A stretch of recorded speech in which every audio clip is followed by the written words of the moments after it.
So I want to kind of make this video a bit different than my others because I'm kind of just sick of talking about like tech related stuff all the time. Um, I do have like other interests and stuff that I want to share with people. And yeah, like life's not just about, you know, getting good with computers, I guess. But I think a big thing that I want to talk about and a big thing that you will benefit from is about what I'm going to be talking about today.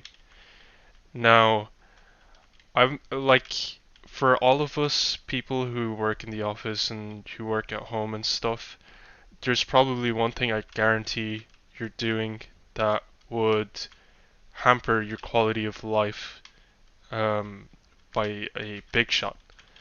And that is sitting all day at home is not really good for you. And I know it's ironic because I'm playing GTA 5 while while doing this, but like I'm more as talking about like just the general action of sitting and being in a state which constricts all of your body and all of your motion and stuff. And what I'm trying to talk about is like your body is a second mind, so to say. And I know everybody says that, like, oh yeah, just go gym, lift weights, like go for a jog, go for a run. All of those are good, but they're not kind of indenting the idea that like your mind is basically um or your body is basically a second mind, and a lot of the time is like your unconscious thoughts and feelings and traumas and everything are all stored inside of your body.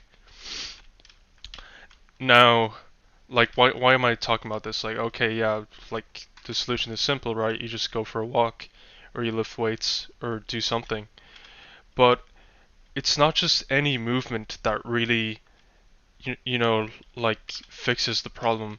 It's like you have to have like conscious attention while you're in a state of alertness, if that makes sense. Because it's usually when you have different emotions, like let's say you're angry or you're nervous, um, as I am before I record each video, by the way, and you can see that in my facial expressions. Like like my body or whatever will start locking up, like my throat does, and so does my chest.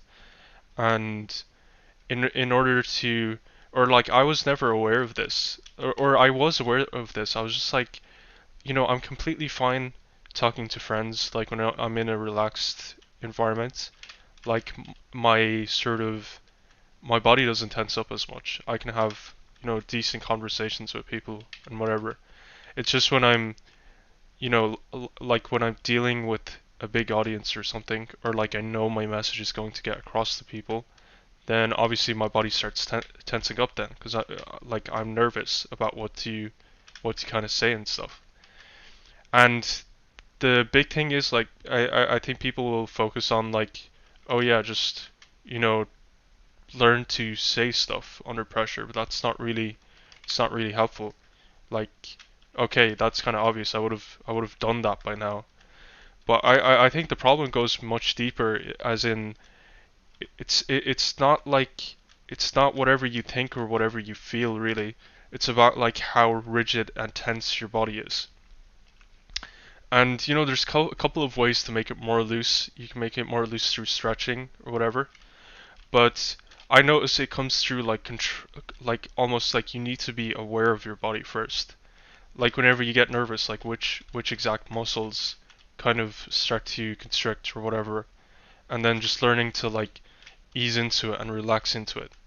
And I've watched a couple of like I don't know if you guys watch Elliot Holtz, but like he has a couple of like bioenergetic training, and there's definitely some value in it. I've done some of it. It's like where you start like you look completely weird doing it, but like you start shaking your body and sort of like loosening yourself up to a degree, and that also helps like quite a lot. But I think the biggest thing is just being body aware, body conscious. I think instead of trying to fix stuff with your mind, try to fix stuff with your body. And I actually I know this is true because whenever I started doing kickboxing training, I noticed like I didn't freeze up at all during kickboxing. Like I was very kind of loose. Like I'm always really loose during training, and I think a big part of that is due to like how much of your body kind of expands while you do the sport. Like because you're doing all of these different stretches and you get into all of these different positions and your body needs to be fluid or else you can't do most of like the movements there.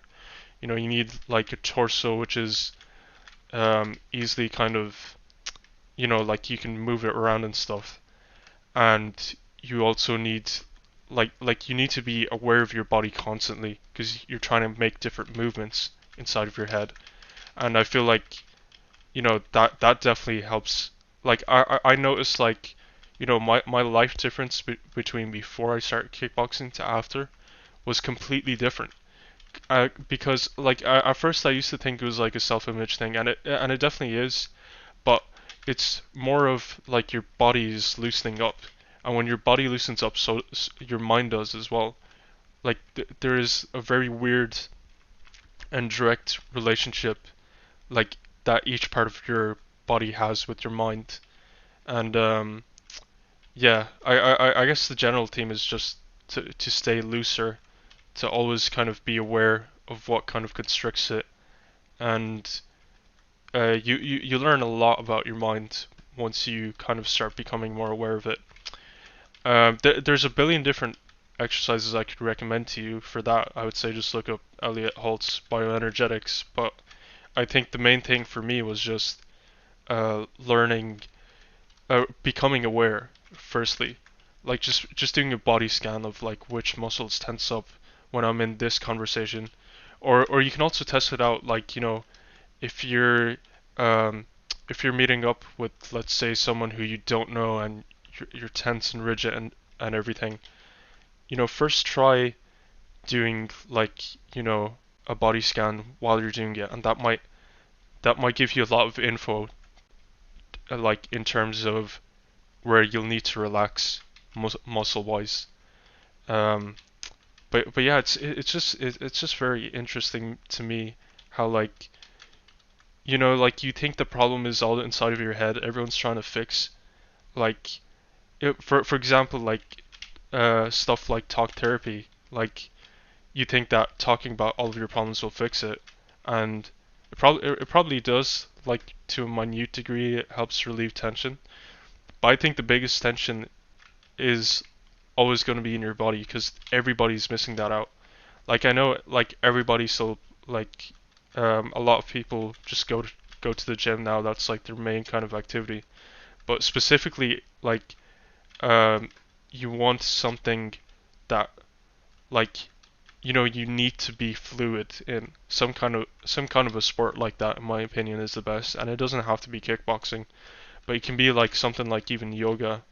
Um, I think that's probably good. Something where there's um like you have to kind of be alert, yet you still have to be in a relaxed state. I think something like that does miles more than any form of talk therapy, in my opinion, because talking about stuff doesn't really fix them unless you have like a plan or action in mind. But other than that, just mindless talking doesn't really do it. And that's what I think is being left out in most of the treatment that we have today. But I think it's making a good rise up today. Like there's a lot of somatic treatments and stuff where the body first approach is considered as well. But yeah, no, try this out yourself. Let me know how it goes. Especially try to like pick a sport or something in which the body's utilized more, and not just like rigid gym movements or whatever, but like stuff that actually gets you to stretch like fully out. I have a routine. I wake up, I drink water, I stretch. People just usually jump up, get out of bed straight away, go brush their teeth, eat their food, rush to wherever they have to go, do what they have to do, and their body is locking up. Their body's getting tighter and tighter and tighter until it just locks or cracks. That's me beginning to free my body again after whatever amount of time I've been asleep.